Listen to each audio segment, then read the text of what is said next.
A very warm welcome to all our listeners to the next episode of the Equiverse Voices. Equiverse, a universe where gender equity is the norm. Here, as always, we delve into the various pathways of building a more gender equitable world, which we call an Equiverse. Today, we are going to look into the critical topic of fostering equity within corporate environments. Joining us in this enriching conversation is a dynamic duo, Ritvik Lukos, co-founder and CEO of Bahura, and Taruna Suhasini Lohmror, the Country Coworker Experience Manager at IKEA India. Ritvik, with his extensive background in talent management, consulting, and corporate legal advisory, brings a wealth of expertise to this table. His deep commitment to fostering an inclusive workplace aligns perfectly with our podcast mission of building an Equiverse. We are thrilled to welcome Taruna, a seasoned HR professional, over 2 decades of experience across various sectors, including IT, ITES, retail, telecom, and current role at IKEA India reflects our dedication enhancing the co-worker experience and driving equality, diversity, and inclusion initiatives. Together, Ritvik and Taruna will guide us through a thought provoking discussion on the challenges and opportunities in promoting gender equity in corporate settings. Let's join them and explore the strategies for creating workplaces where everyone can thrive, regardless of their gender. Welcome, Ritvik and Taruna, and let's start this conversation.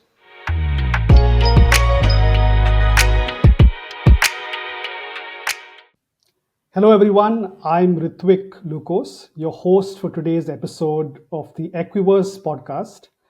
Today, we'll be talking about equity at the workplace. Welcome, Taruna. I'm so thrilled to be joining you in this important conversation. Hi, Ritvik. It's lovely to be here. Thanks for having me here. So, Taruna, I know that this entire theme of gender equity is very close to your heart. Please tell us, why it's so important to you in such a passion. I think firstly, it's nice to be engaging on a topic which is quite interesting, challenging, yet has a passion, for a lot of people, including me. Well, I think it is only because since our childhood, we normally in the society keep hearing that women have a lot of potential. They are very good in managing multiple things. They are very good planners. In a nutshell, we say that they have fantastic abilities with regards to overall management and how they manage everything. So then, what excites me is that if a woman has all of these qualities, then why is that not being effective in the on the business side, and how is that we can make it more productive towards the business? And this is a thought that has kept me engaged for a very very long time and excites me and builds my passion every day towards this side as to how do we bring in these abilities which are inherently there for one gender within the community, which forms almost a 50% of the society's constitution right now. How do we bring that into the business, and how do we see that they get the same amount of opportunities to express and showcase their talent and contribute in the growth of the economy? That's where this passion actually starts. And of course, all the experiences from the way I have been raised, what we saw in our family, there was so much of equality in the way we were brought up. It kept me very close to this idea, and very happy that I'm today able to contribute some piece towards it to see how do we kind of bring about a difference. Yeah. Yeah, and what you said about family resonates so much for me, and I think that's where my interest also comes from. Really inspired by my grandmother and my mother. Uh, I remember my mother homemaker, entrepreneur, and I remember these stories where my dad used to be transferred various parts of the country, and at that time the banks wouldn't recognize the mother as the legal guardian, Mhm. right? And Yeah. she would fight against that to kind of get that right. And small things, I think, things that really uh, build up. And it was so strange to when you see this at Yeah. home, and then it's so strange to suddenly outside it's not the Yeah. same. and that raises the question of, you know, things need to change and things have to be better. Absolutely. I think just like all the other children, I remember my mother being a fantastic homemaker. Her level of optimism, her ability to think different from where we are, solution oriented, in whatever limited budget we had, how did she manage the entire family? Yet she cultivated her hobby. She kept upskilling herself on different things, maintain a very open, wide perspective towards everything. She opted to be a homemaker, probably because that's how she felt was the right thing for her. But maybe if she would have had an avenue or a much evolved community that we have today, maybe she would have also thought about exploring a world outside. But I do feel that if women, we used to say in the older days that behind every successful man there is a woman, because they bring in so much of wisdom and knowledge and managing everything so fantastic, then why it cannot be a woman behind a business? Why it cannot be a woman behind an economy? So if we have that much of capability, then it's, I think, no other better way of harnessing that and bringing to the best use than creating an equiverse for everybody. And coming to the business world, some progress has been made. We work with boards, we work with C-suite, but still, I think there's a stat that if you take the top 500 listed companies in India, only 1.6% of these companies are led by women. With boards, the stats are a little better because of policy changes that have been brought in. So we're now 35% women on boards, independent direct, I mean, across independent and executive Yeah. directors. But if we zoom out, uh, why should businesses care about equity, about diversity? Uh, what impact does this have on a business if you look at it just from a very cold Yeah. perspective? So I will probably take an analogy to explain this.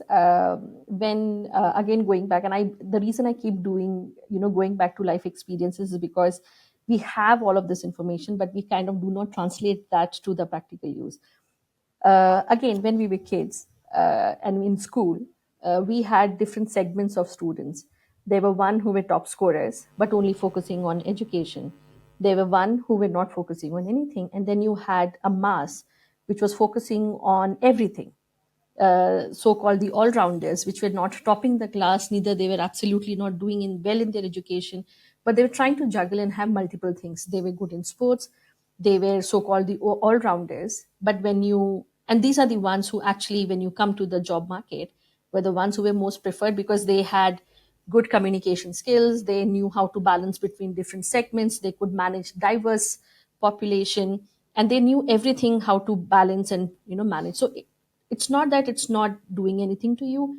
It brings in so many different skills that when we grow up and we start working, we realize these are important for us as professionals, because then these are the skills that you can keep upskilling and building on from there on. Coming back to applying the same thing back here, uh, we all the organizations in some or the other way, whether it's a B2C, B2B, B2B2C, in whatever form you say, we are catering to a very diverse community, a diverse society. It has different shades. It has people with different taste. India, being the largest economy and the largest democracy as on today, has so many number of people, billions of people. Imagine the different amount of tastes, different likings, different perspectives. How do you cater to this diversity if you do not know how to deal with this diversity, if you are not experiencing this diversity in your day-to-day working, if you are thinking with a set mind? How do you think your decision making is going to be? How do you think you will understand what everybody else wants to look at? I think it just bridges or creates a reflection of the society in a miniature form within the organization, which then helps us to look at different perspectives, respect different opinions, look at different tastes. And I think anytime, whenever the society looks at this organization, it looks at their own reflection.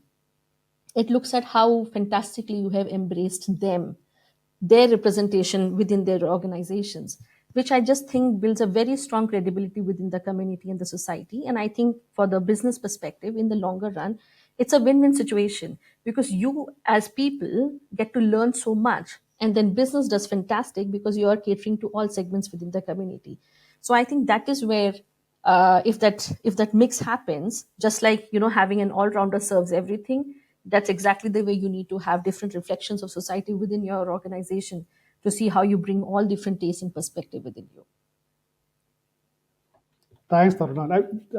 You've explained it so beautifully. Usually, we see these statistics that are there but don't really mean much in our day to day. Like, really love how you brought it down to, yeah, understand who your customers are, reflect that in Yes. your own organization, and success will come. Yeah. Yeah. One area I'm going to skip over a little bit is the fact that there is a problem, that there is a gap, there is a gender equity gap that's there. Uh, we're proceeding very much on the acknowledging that there is this Yeah. problem. Uh, but I want to spend a little time on a very important distinction that you made, before we prepared for this call, on the distinction between equity and equality. And the reason this distinction is so important is a lot of the pushback we get uh, for bringing in ways of making a more equitable workplace come from a misunderstanding of the difference between Yeah. these two. Yeah. So if you could shed Yeah, some light no, on I think this. you're absolutely there, Ritvik.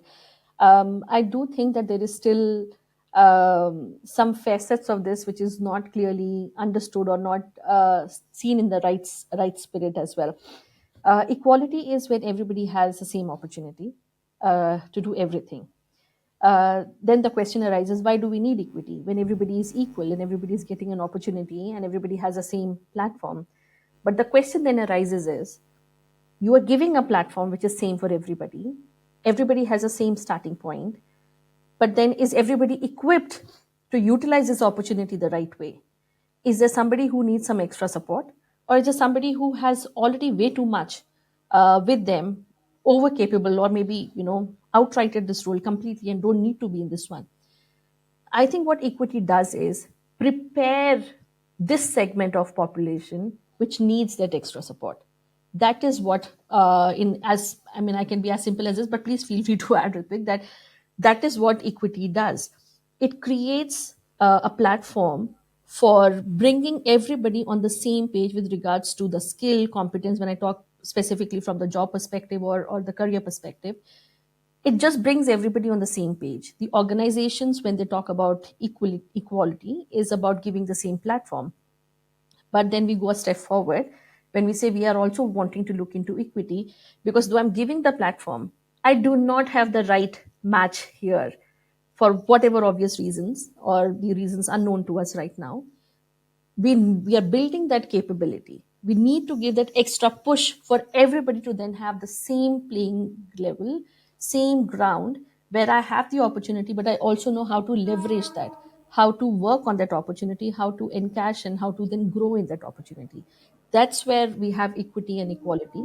It may sound that you're making a very conscious effort of being more focused on one side, but that's a reality. Had that not been the case, that they were, from the day one when we all came into life, there was equality, maybe we never needed that. But somehow that's not the case. So all that which is not done in so many years needs to be done now, and that's now being termed as equity, because you're trying to give that push to one side of this diverse form to come to the same level and then experience equality, so that everybody has the same capability to acknowledge that, okay, this is the same playing level. Is that how you also see it, Ritvik? What do you think about it?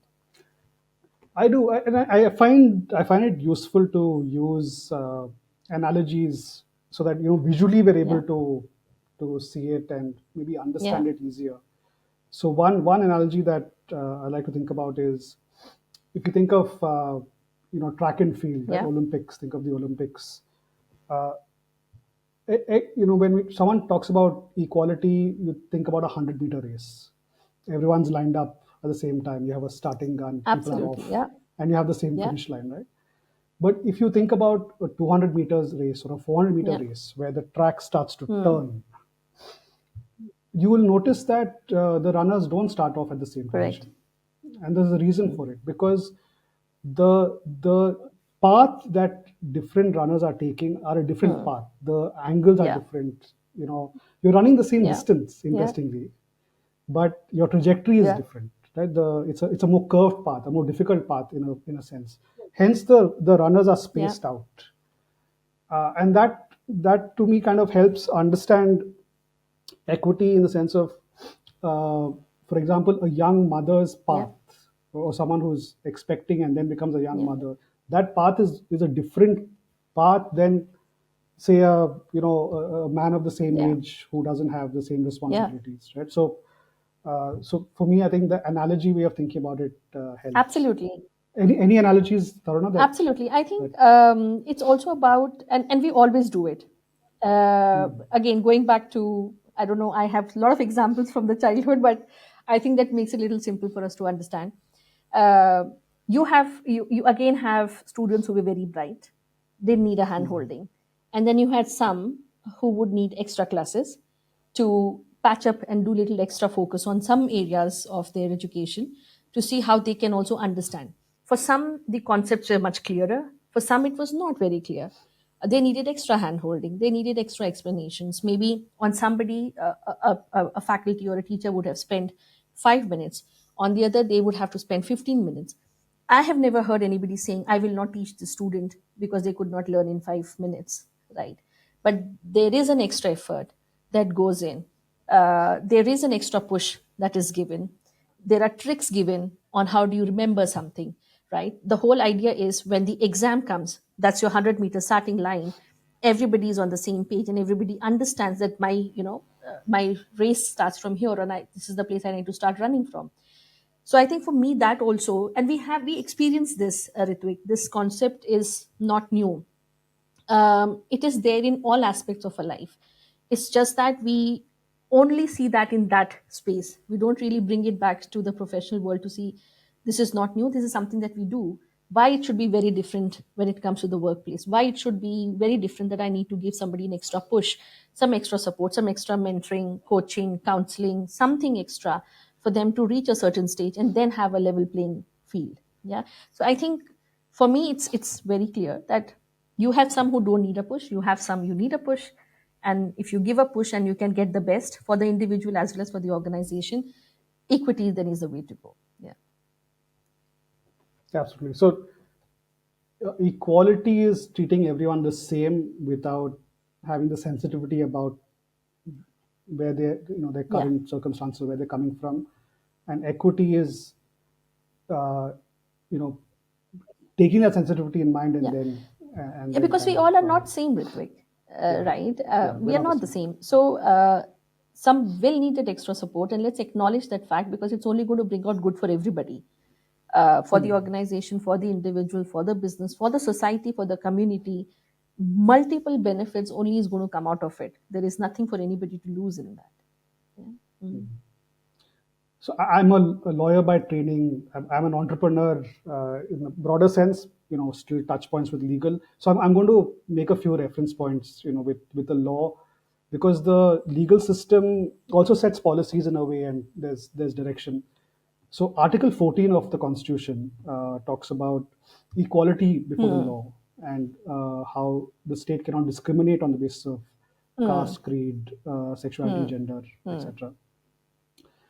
And if you see the evolution of how that has been interpreted over the years by the Supreme Court, very interesting principles have emerged. One principle is the principle of reasonable classification. So you have to treat people in a similar class similarly, but between classes, there can be different Yeah. treatments. So there's been, because initial cases that came up were in the context of reservation and equality and equity. So it came out from there. And the other is positive obligations. We have a positive obligation to people who are in different Yeah, circumstances. absolutely. And I think it's also about, so in a way, we are trying to bring everything on the right track. Um, We have had a history, all the societies, all the communities do have. For whatever reasons, everybody has not got the same opportunities to reach a certain level for all of us to then have the same playing ground, right? And that's the reason you also have a law coming into place talking specifically about different diverse forms coexisting within the society and the community. This is the right time for us. It's a fantastic market out there for all the organizations to explore and see what best they can bring in. But we also have to remember it's a consumer's market. And if you do not have reflections of the society in the organizations, um, then we may not be able to build that credibility, right? Now, for example, within IKEA, we are a home furnishing brand, and there is no home complete without having a woman's decision in what needs to go where and how, right? A lot of decor, a lot of, you're making a house a home. There's a lot of thinking that goes into it. There is a set of people, or there is one person who tries to bring everybody's thought together into that, where you have psychological safety, you feel home, you are secure, you want to go back to that place. For us, half of the customer base is women, Mm. right? If we do not have that reflection within our own organization, probably we do not even have that thought process for us to think on how do we innovate with the products, how do we bring the best to the society. And we are an organization where we want to balance between people, planet, business, all together. But if we do not have that reflection and we do not follow and look into the concept of equity, then we are probably not there as yet, right? So for us, this is the way of life. There is no different thinking needed to for us to imbibe and have this as a part of our DNA. Yeah. So equity is good for business. Equity is different from Yes. equality, and understanding the distinction is Yes. important. Now, coming to as someone in an organization and they want to do something to Hmm. improve uh, equity at the workplace, what's some of the advice that you have? What should someone do? I think it first begins with commitment. Let me also take a step back. It also begins with identification that yes, there is a need. How brutally honest we are with ourselves to identify, acknowledge that yes, there is a need for us to look into it, and there is a merit of looking into it. There is a possibility when, as an organization, you are researching, it may take some time, but the key is to hang in there, not to lose out because with okay, we are doing research, we are getting a lot of material, but how do we do and what do we do next? Always there are steps to take. The first one is definitely making a commitment. The leadership makes a commitment. It becomes a part of how you want to live your everyday. It's something that you partner with everybody in the organization, from the first to the last coworker on the ground. Everybody needs to have the same approach, same understanding, same cascade of the information, and same alignment on this concept with the reasoning why. Yeah, because we all are mature individuals, we have a way of thinking. If I do not understand the reason and the rationale behind it, I may not align with that vision. But if I do that, then I know what is in it for me and why should I be contributing towards it. So it first starts with making a commitment at the leadership level, uh, staying there. It's not easy. There will be ups and downs, there will be challenges. For example, you are ready to get the right talent, but when you go out scouting for talent, you don't get one. There is very high likelihood that you will feel the business pressure and you will feel the need of letting it go and then going back to your regular way of working. But the idea is to hang in there, figure out if you do not have that talent, how do you build that talent? How do you, what levels do you look at? That okay, I'll bring in somebody who is a, let's say, 50% match or a 60% match, and then I train, I upskill, right? So what is the investment I'm making? Whether it's bringing the talent internally, whether it is growing the talent within the organization, what is the level of commitment that I'm sticking to, how open I am to accept the challenges, how innovative I am in finding the solution to those challenges, and at the end of everything, how am I gauging my success? What is it that I'm trying to achieve? And what are my KPIs? How do I measure my success? When do I say that I have reached where I wanted to reach? Because if you do not have this end goal, objective, and the measurement points in between, it's very easy that you will derail. But if you have this in place, you will know that you have to come back and look at these qualitative or a quantitative way of gauging my success. So you're very much there, into it. But it's an undying commitment. It's something that you don't get away with. Yeah. But that brings me to an interesting question, Ritik. I wanted to reflect this back on you, to see now that Mhm. you are an entrepreneur and you are also exploring Mhm. things for your organization. How is it looking for you? What are you looking at having in place for bringing this quality or Yeah. equity at the workplace? And it starts really, like you said, with that personal commitment. I think the good thing is that as a group of people, we were all fully aligned Fantastic.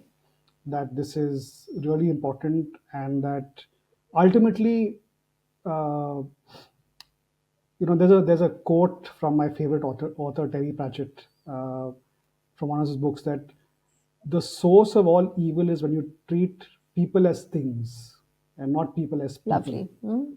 right? So just keeping that lens of treating people as people just front and center. And we did a few things early on, and as a small organization, I mean, today we're across two organizations, Wahura and Council, we're 80 Mm. people. But when we were much smaller, like pretty much 15, 20 people, uh, we had paternity leave and maternity leave before the act Wow. came into place. Mm. So 6 months and three Mm. months. With Talentnomics, every year since Crucible started, we've had one of our women leaders be part of that Crucible program, Fantastic. um, and other mentoring, and a lot of this is uh, with, I think, just making the space and opening up the budgets to do True. small things, but do it well. Absolutely. So it doesn't need a big budget, or it doesn't need to be only top True. down. Mm. For to take, I think, just taking one step and then taking another Yeah. step Yeah. is a good Yeah, way to yeah. start. I think leaders do pave the way, Ritvik. For the organizations, I think you can have the co-workers coming in and giving you ideas about it, but it's also important for us to align that, because so rightly you mentioned that people should not be looked at as things. They are Mm, people, and they are the ones who take forward your business, right? And these people includes all diverse forms within the community and the society. So if you bring them in, how do you nourish that? How do you make everybody come out with the best of their capabilities? How open are you to the ideas from your co-workers to build this diversity? That still requires some commitment, saying that yes, with my business, I look at people as a way of growing, because there is no other way to do it, right? The people are the ones who drive business. So if that has to happen, how open I am as the leadership of the organization to this concept of everybody coming and giving me suggestions and ideas. It still goes back to my commitment as the head of the organization, that yes, I'm going to explore this. Let's start looking at it, but I keep measuring it and see where it is going, because this is going to do good for my organization and for the community and for the business. So all aspects get into it. But fantastic to know, Ritvik, that you're already taking a leap into it, and I'm sure with your commitment, this is just going to be there. Yeah, fantastic. Yeah, yeah. great. Starting Yes, points. Yeah, lots to yes, do. yes. Lots to do. I wanted to ask you about, and just staying on this topic of leaders. At the same time, I do hear from quite a few people that they find it difficult to make the internal Hmm. case for taking the right Hmm. steps. Hmm. I think the fear of saying, are we compromising on Hmm. performance, and are we taking our eye off the Hmm. ball for business, or like, from an organizational point of view, like, how do I sell it Hmm. internally? Any advice that you have for a leader? So I can get a little provocative on this topic, and Mm. but I'll be very careful in the choice of words that I'm making right now. Uh, so every organization undergoes a performance evaluation. Yeah. Mm. And whether we do the bell curve, we don't do the bell curve, we score however realistically, you will still have a mix of performance bags. Yeah. Mm. You will have people who are doing fantastically well. You have people who are meeting just exactly what's been asked. And you also have people who have a lot of areas of improvement, and then the organization works on that, right? So if this is something that I do every year, and then I'm investing in my co-workers upskilling, then when I go back and say that if I have to bring in diversity, it will compromise on my performance, then what are we talking about? Because every year do that. You do that for your existing co-workers already. You are giving that extra support for all the co-workers to reach a certain level of performance. There are expectations which is laid out, and all the organizations are performance oriented. You would have people at the heart of everything, but you are there out for business, right? So then how are we saying that bringing in diversity or focusing and investing time on that is going to impact my performance? Is that not what you're already having in place? Is that not a mixed bag of performance you already have, right? Second, um, it's being again a very one-sided thought. If the internal stakeholders are not realizing this, this again is a very one-sided thought. Then the question is to go back and see what is causing that. It is good to analyze and diagnose the reason behind it. Some of the times it's some of the thought processes that I sit with, which brings me to the point of unconscious biases, which I do not realize, but I'm so convinced that they are right. It's very natural for all of us to have unconscious biases, but it is important for us to recognize and then see how do I not let that impact my decision making. So in the situation that you shared with me, looks like there are some thought processes which would be there, which I just think needs to be spoken, discussed, solutioned. How do I come to a point to say that I'm sitting with something?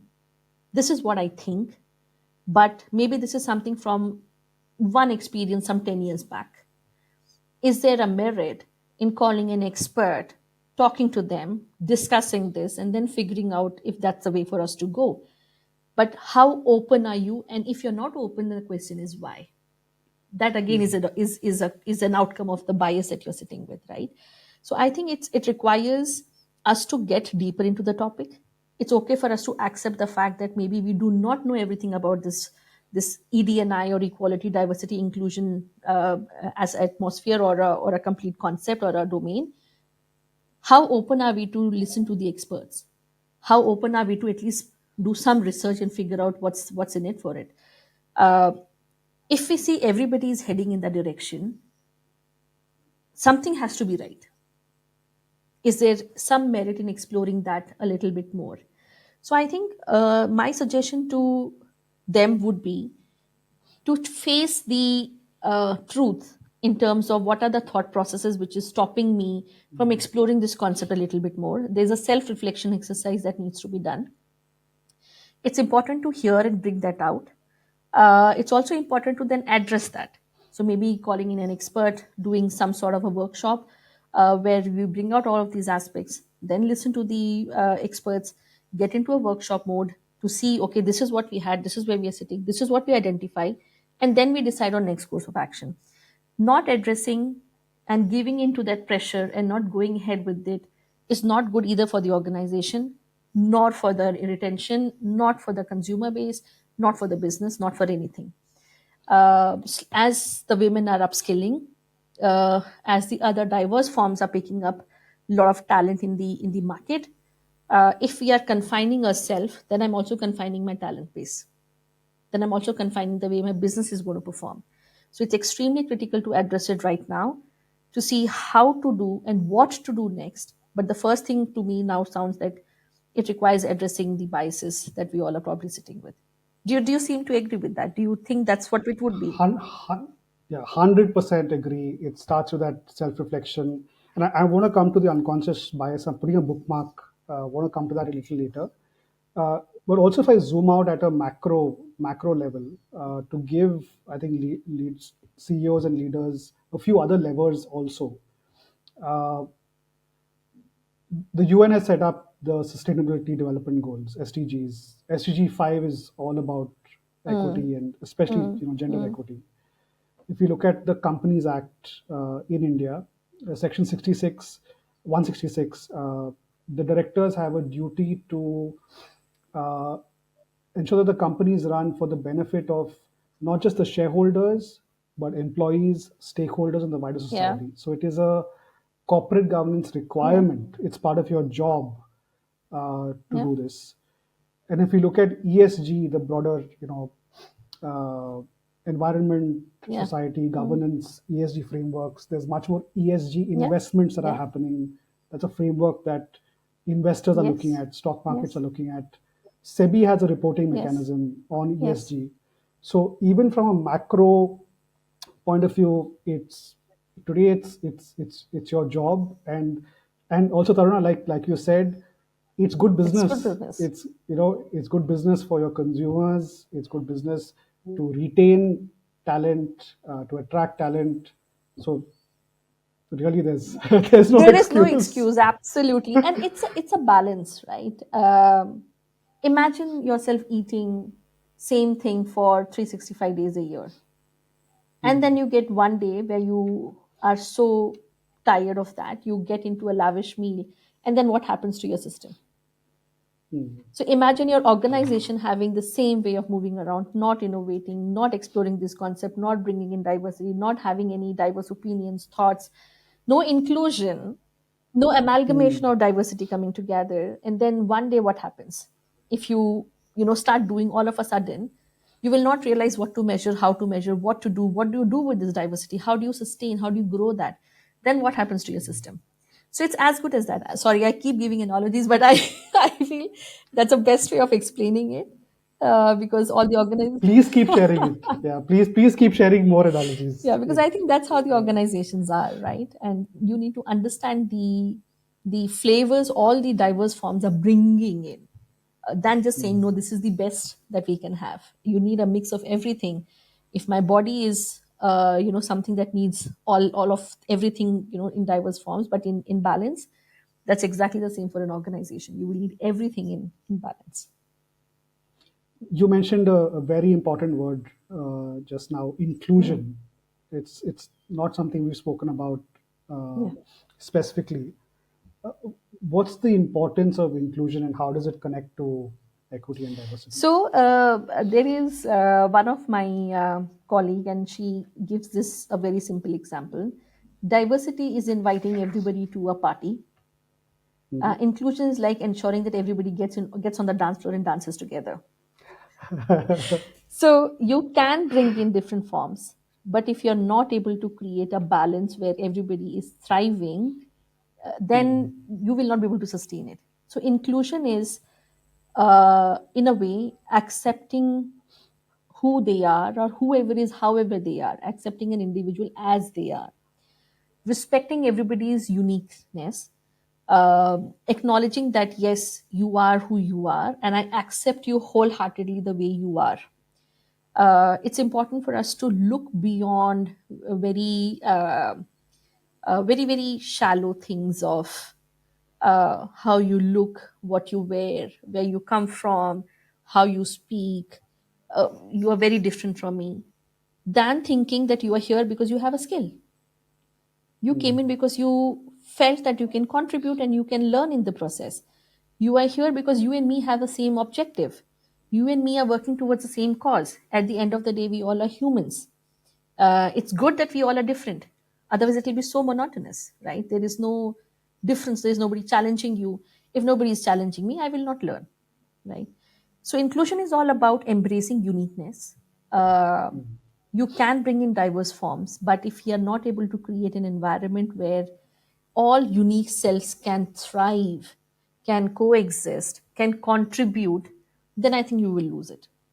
So I think, and that's why I believe that diversity and inclusion kind of are spoken together, because you cannot have inclusion if you do not. I mean, what inclusion will have? Only one limited. You will have a certain way, but everybody will start thinking in the same direction, right? So you need to have an inclusive way where everybody can share their opinions. Anybody can challenge you as long as we are respectful. We respect each other's boundaries. We respect who you are as an individual. You have the ability of being your own unique self. I think then you are there. So you need to have a balance of two between. Absolutely. Uh, you spoke earlier about the importance of Mhm. measurement, measuring, um, Could you expand on that in the context of equity at the workplace? What should be measured? How do we measure it? So,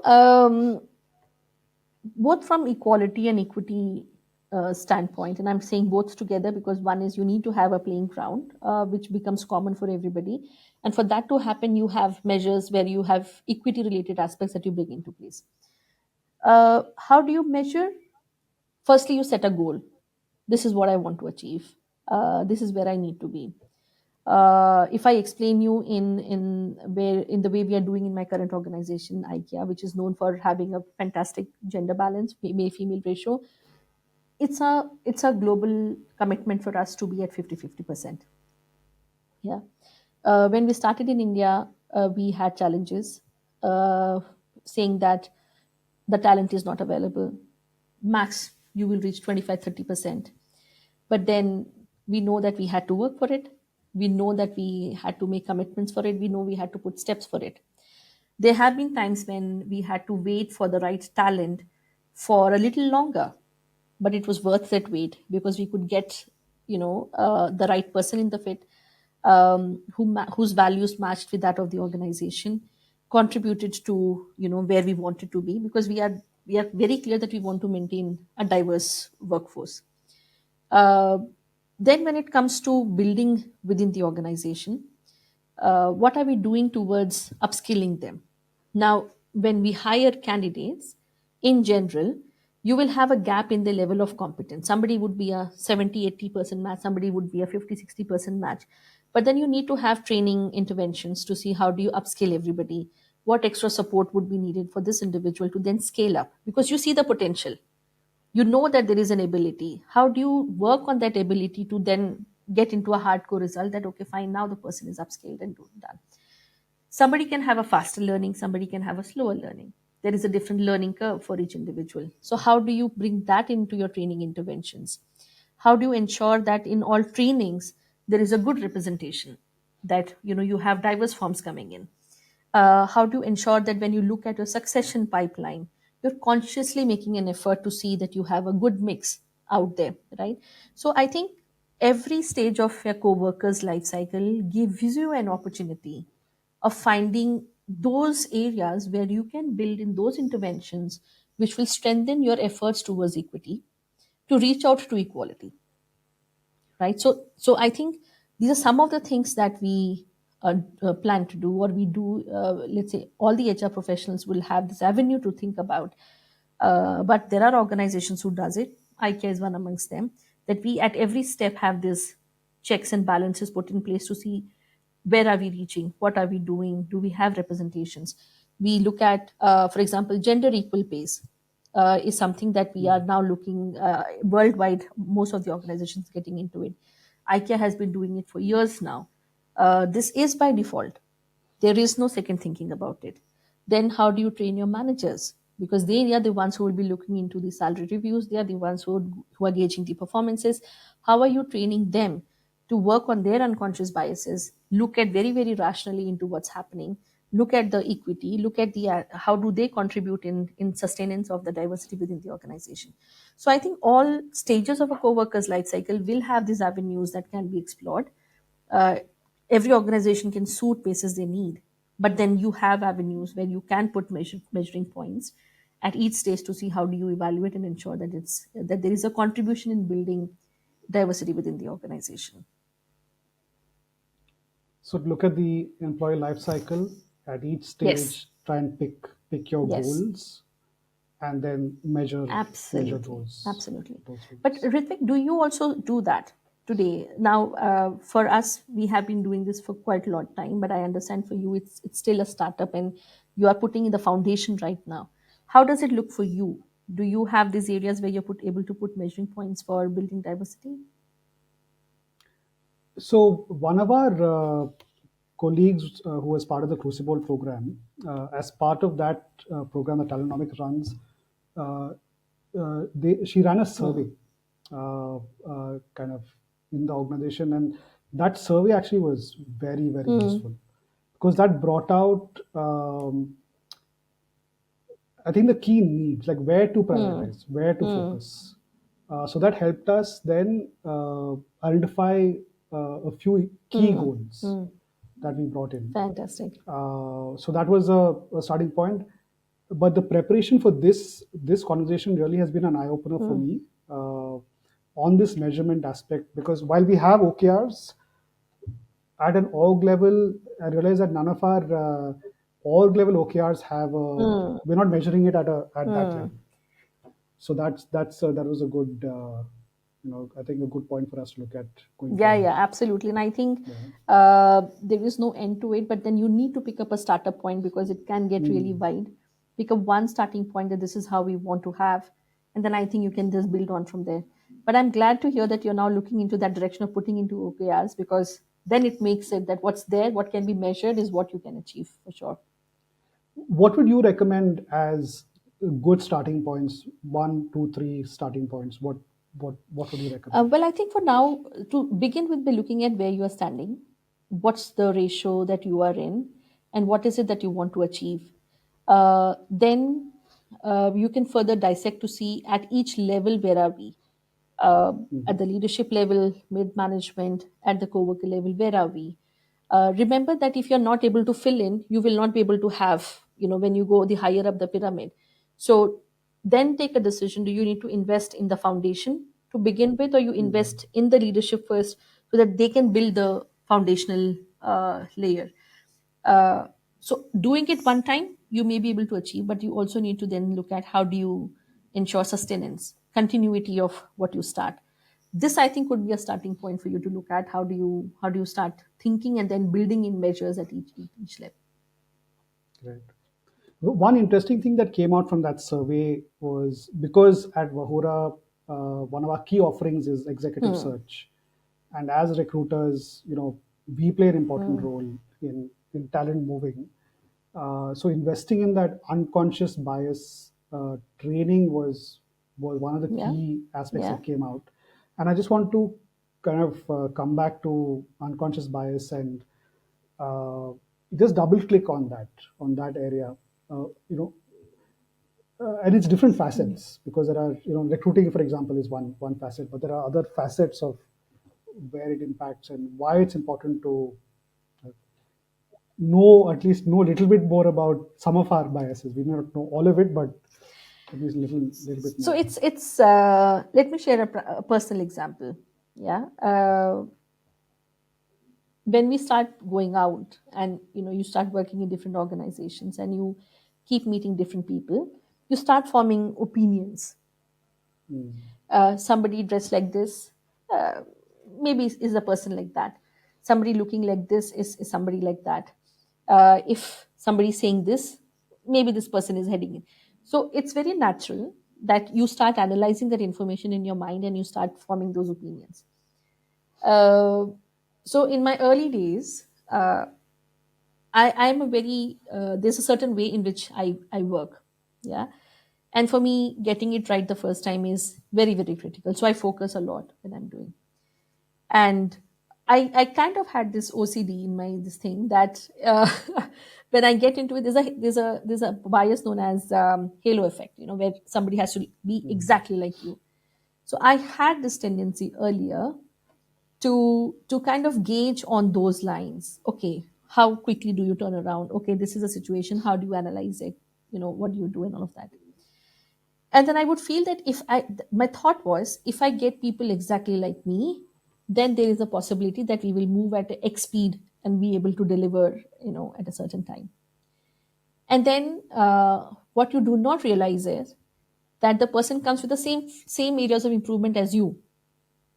So if the entire team is sitting with the same areas of improvement, that becomes a weaker area for the business, right? Because none of us are able to think differently because all of us are the same. It's almost the same thing, right? We don't challenge each other because we all believe we're so right in what we are doing that we will not challenge. To now reach a stage after 20 plus years of all that going around, that now I realize my biases. I know that the first thought about this, what is coming in my mind, is probably driven by what I think. But then I tell myself it's not what I think, it's important what this role needs to think. It is important what that role needs. and what that individual or candidate needs to have for that role, right? Thinking of it as a third person helps. Acknowledging that you have that everybody sits with unconscious biases is a help. It's a very big help. The first acknowledgement that yes, I have this, because the next step would be for you to look at what are those biases, and the third step would be how do you address those biases, right? And there are a lot of trainings available nowadays, technically driven, which can help you decide on, look at your own biases and then break it down further and then look at how do you diagnose and work on it. So that is a very systematic way of approaching the situation. Coincidentally, not everybody even realizes that it is an area to be looked into. We believe that it is natural. Oh, I have a flair of finding out people who are best suited for whatever. But it's not. There is a science behind it, right? So it is important for us to firstly start by acknowledging. Um, Sometimes people who come across silent in the very first go, for example, will say, we're not sure how this person is going to make a sales pitch. But sometimes when you give them a case study, and they do amazingly well. So I think acknowledging that is important. Then working on what are those biases. Uh, you mentioned earlier, some of the policies at IKEA, and so zooming out, the importance of policies and infrastructure to create a more equitable workplace. Uh, yeah, just want to hear from you on that. Extremely critical, Ritvik. I think organizations are the places where we have people coming from different, areas of the society and have a different thought patterns. Policies and frameworks put us in one direction as to what is needed here in this place of work. It's a guiding light for us to say, okay, this is what you need to do, or this is what we consider right, and you need to abide by it. They in a way become non-negotiables, getting all of us aligned with a same objective of and a same way. So I think it just puts everybody in the same framework, same thought process, that this is what we need to deliver, this is how we need to deliver, and this is how we are going to go about delivering it. So these frameworks actually give us a direction for us to follow through, though we may all have different ways of looking at the situation. I also think it also calls out very categorically what we believe in doing and how we believe in doing it, right? For example, uh, the anti-sexual harassment law that we have in the country. There are still a few developed countries which is wherein women still suffer from sexual harassment at the workplace, and there are no serious outcomes out of it, and there are no real measures taken to manage that, right? uh, India is one of those countries where it is followed extremely strictly. It has picked up furthermore from few years back when we had a very bad situation, and then I think it's picked up from there. It's become much more stringent. It empowers women to go out and even file a complaint in the police station. It empowers women to put in a complaint in she boxes. There are avenues created. It is just making a safer place for everybody, right?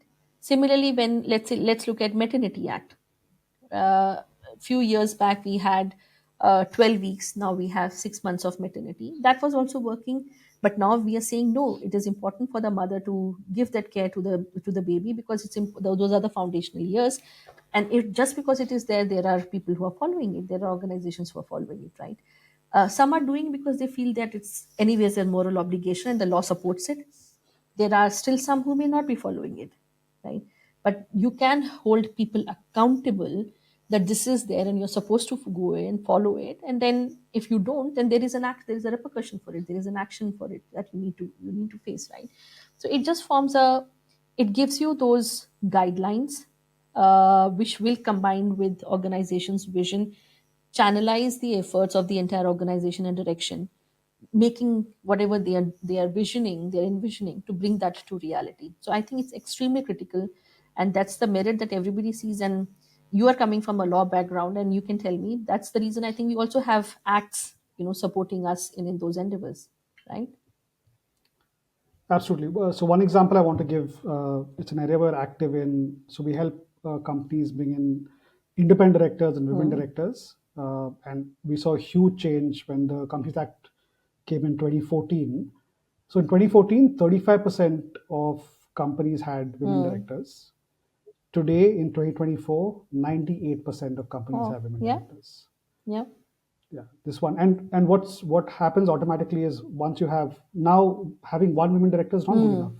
So the standard now is to have at least two or three, Fantastic. Hmm. right? And today, half of the companies have only one women Hmm. director, and 35% have Hmm. two Hmm. Hmm. today. So you're seeing Yeah. progress. And like you said, Taruna, the moment on the board you have two or three women directors, the lens through which decision making happens, what gets prioritized in terms of Yeah. discussions, there will be a Yeah, yeah. direct And impact. then also to look at this, Ritvik, if the law is now looking at having 2 to 3 women in the board or as a director, now let's trace back. You will need talent for that. You will need competence for that, Yes. right? That means that in the organizations, that level of upskilling has to happen.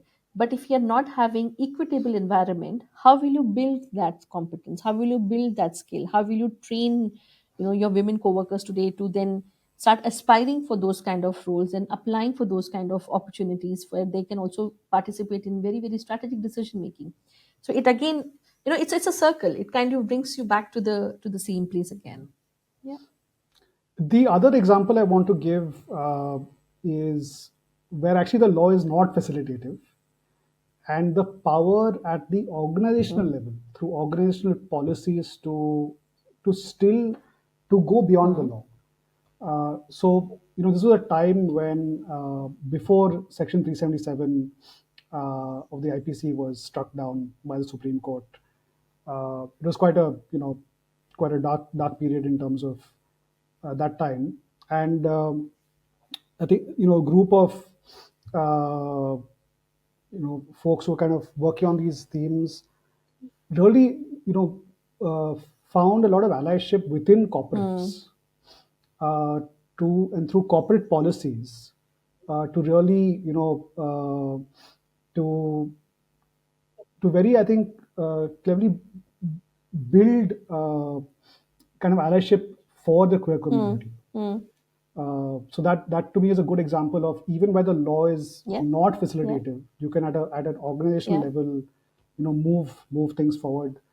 And I know Pride Month is Pride Day is kind of in a few weeks. Mm. So today, I think while society has kind of moved on and the law has evolved, uh, there's so much power at an organizational level through policies to take steps ahead of Yeah, that. there is, and there is still a lot more, at least in the LGBTQ plus community, that we will have to look at doing, because I think, um, again, the reason why it becomes also important for the country to look at it is because it facilitates some of the things that organizations may find themselves confined and constrained. Yes, Mhm. it's absolutely okay for us to look at diversity, and in IKEA as well we have a fantastic diverse representation as well from the community. But then, let's say for example, your application forms today, not everybody has started acknowledging, male, female, third would be a transgender, but they say others, right? Mm. Now, if that becomes a standard practice, if there's an infrastructure that comes within the country, it'll become very, very easy for also to look at what is that community that we are working with, where is that community that needs what support, for us to again have a very equitable environment for them as well, right? So yes, all the facets of the organization as well as the country will have to work together, the society will have to work together to see how do we unfold this entire you know area to have a very, very fantastic environment for the LGBTQ plus community as well, for them to also thrive.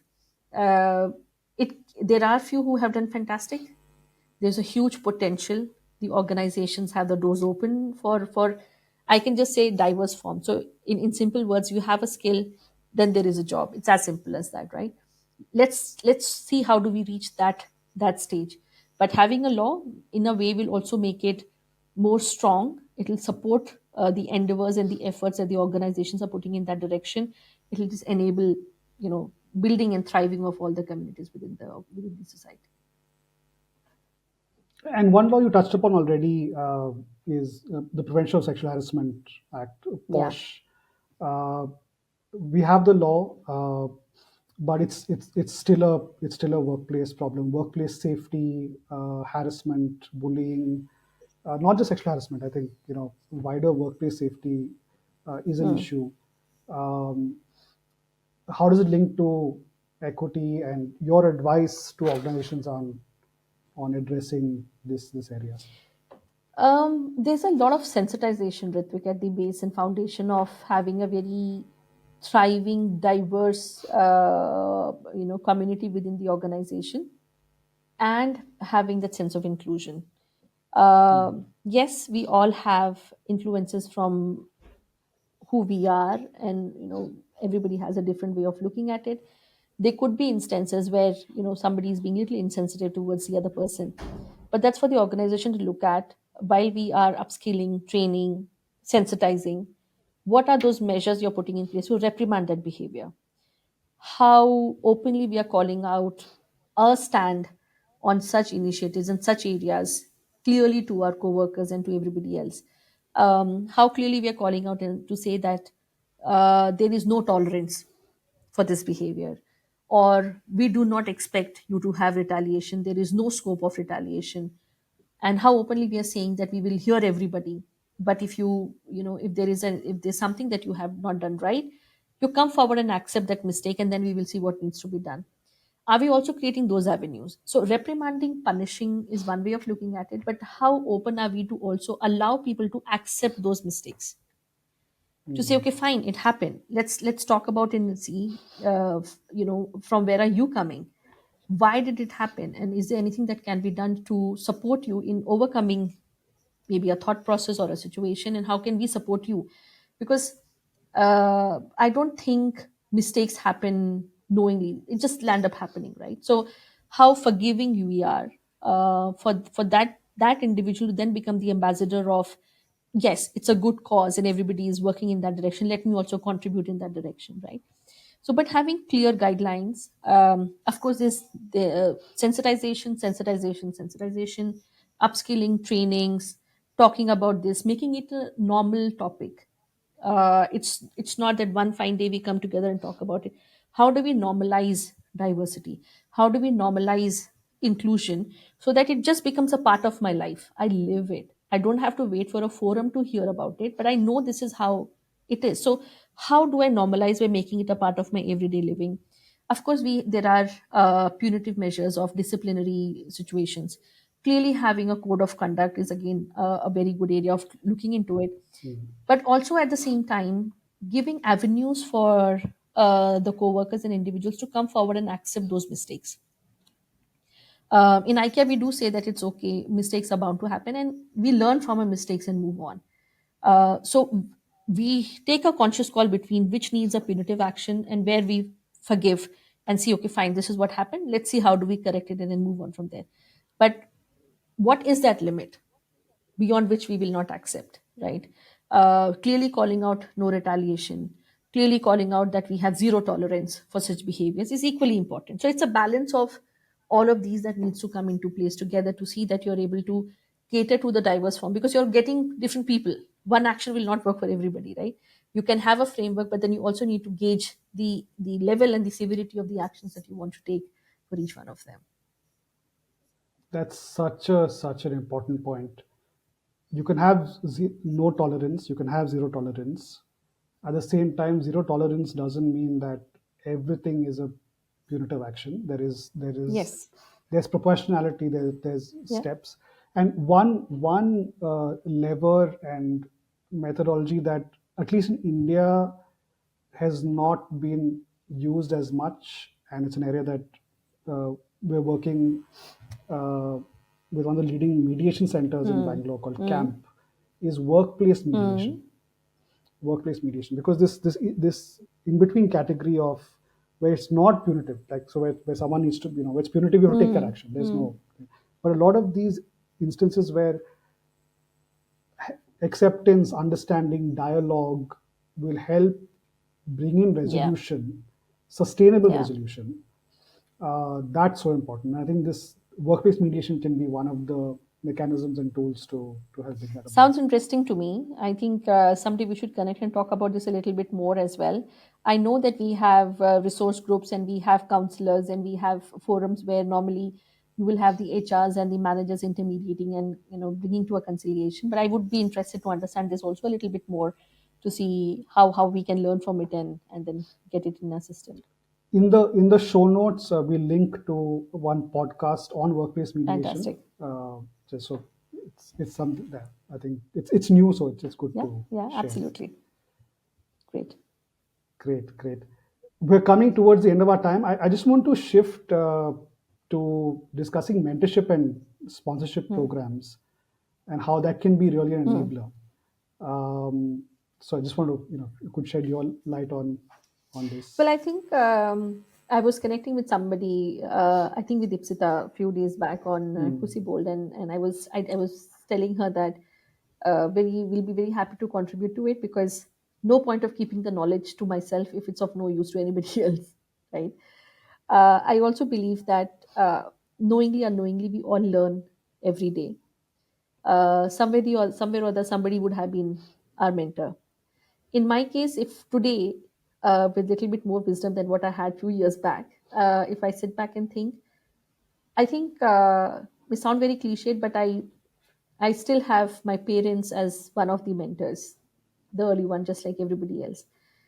I come from a defense background. My father is a retired colonel, and I still remember those times when we would sit and talk about how do you how do you resolve the situation, how do you act on that situation. And as a child, I would so we would get transferred every few years, and my question to my father would be, who tells you what you need to do when you move from one office to another? How do you know where to sign? How do you know where you have to write something? What happens if something like this comes up, and all of that? So it was more like gaining and learning from his experience. And then on the other side, we have a mother, a lovely homemaker, but I can't tell you the amount of positivity Ritvik always had. We were a budget family, but her optimism on day one to say that, oh, this much will sustain the entire month, and then next few days we'll have another month, and how she upskilled herself and how she utilized her resources to the maximum, whether it was in the form of kitchen garden, whether it was in her form of doing things on her own, whether it was training us to help her in the household chores. She utilized all the manpower, which was her kids, the resources, the empty land around our houses, the limited budgets, upskilling herself to learn new talent, to manage everything so beautifully. I mean, is that not a management training, right? So Absolutely. there's so much that I reflect back today and see the learnings that I have picked from there. That humbleness, that respect for individuals, everything came from there. That is a learning which happens as a part of your everyday. Some of these that they tell us, and some of this that you learn by shadowing them every day.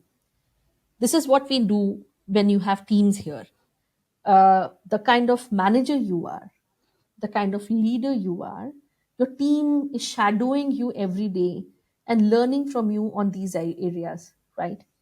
Now, mentoring is similar one such form, but one of the pitfalls that I personally feel in mentoring is the mentors normally start training the mentee in their way of leadership. The mentee expects sometimes, uh, just give me the solution for managing this situation, than saying, how do I go about it? Which is a little element of coaching as well, where you have open ended questions for somebody to deliberate and come back. I think it's a fantastic opportunity. It definitely is like a sounding board, but it also requires a commitment from the mentee and the mentor to come with an open mind, where you can learn from each other's mistakes, you can learn from each other's experiences. It should be more of a idea sharing, thought sharing, sounding board kind of a forum. When it comes to behavioral aspects, when it comes to, of course, theory and a subject, you know that there are very specific ways of looking at it. But then, being in HR, by this time I understand that solutions are very customized to each coworker. You have the policy framework, You stay in the policy framework, but solution of one situation to other can be very different because people are different, right? Similarly, in mentoring, it's extremely important for us to have that open mind. The idea is not for somebody to learn your leadership style.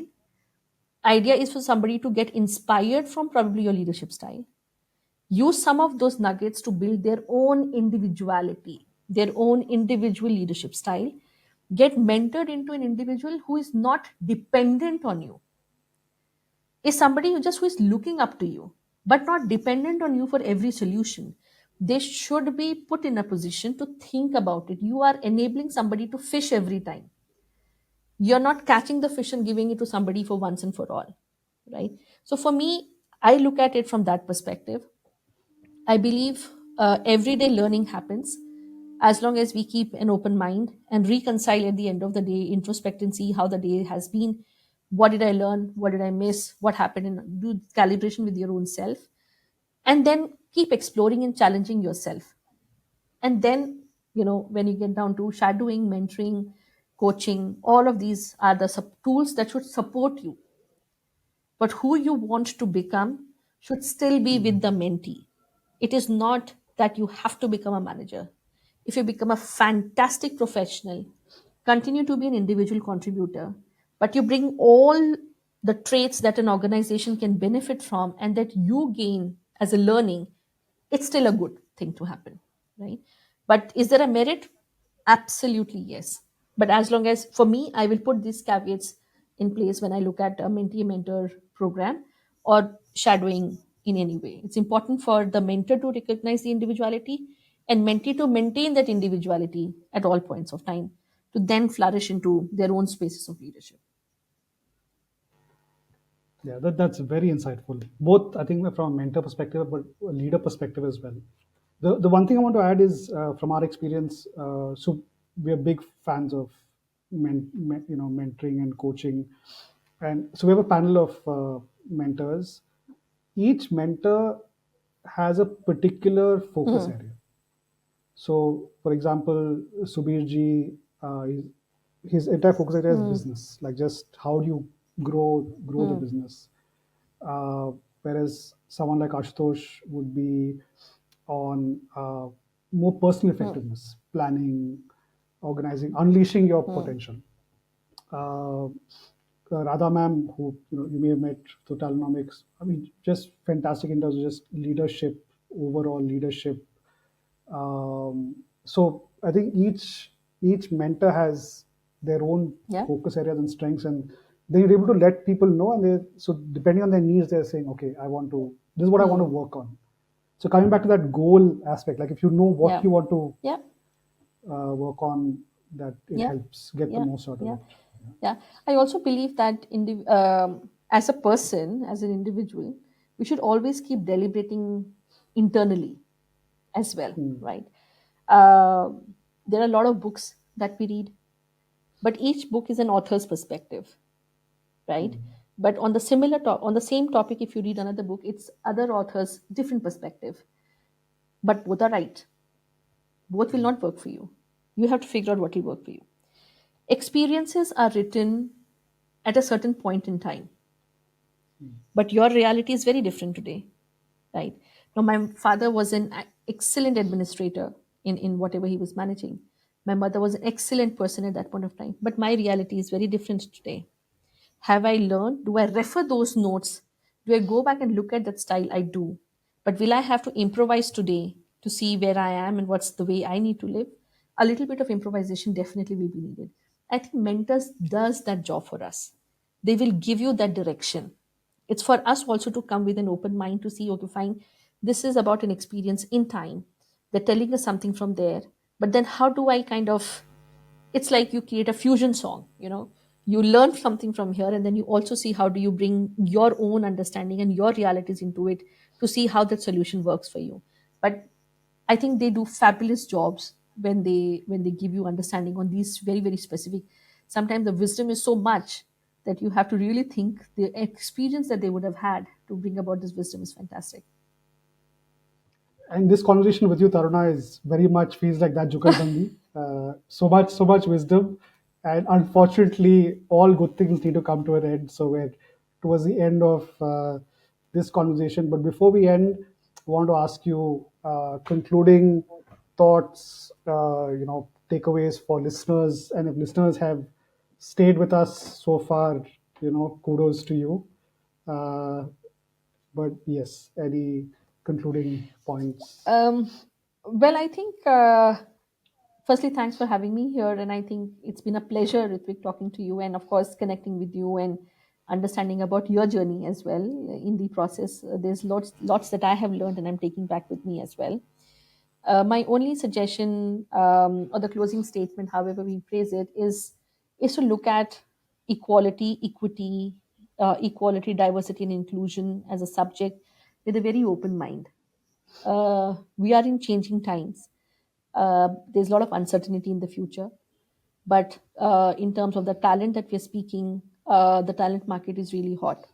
Uh, People and business grow together, but if people are represented by different forms within the society, and if I really need to have a positive people impact on my business, then embracing diversity is the only way and the form of life that we can take forward with us, right? uh, Maybe the population that I'm not looking at is the talent base for me, so I'm confining myself as a business owner if I'm not looking at diversity as a way of life for me. I hope we reach a time when EDNI is not an agenda or a domain, but it's a way of life for all of us. And all the organizations have fantastic representation of the colors of society in their respective organizations. It's going to be fun to see what that brings for us. So yeah, I'm optimistic and looking forward for that.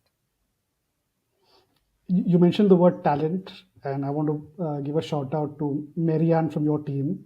Uh, I think she used the word talent as a really good way of capturing what we've been discussing. So I'm going to Yes, read it please. out, right? So T for take accountability for gender balance KPIs, the measurement aspect that we discussed.